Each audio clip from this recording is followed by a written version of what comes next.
In a pull system, it is very important that items can be pulled easily from operation to operation. Functional environments limit this quite a bit. A functional layout is a workplace configuration in which operations or processes are defined by the type of work or function that they do. This can create queues, delays, and many forms of muda. In a pull system, the factory should be designed and based on a cellular design. In a cellular design, equipment is positioned according to process and not according to function. This creates an environment where products and information can flow freely while minimizing waste at the same time.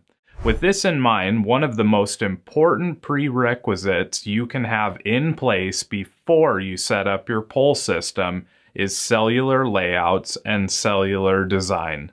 We'll see you in the next module.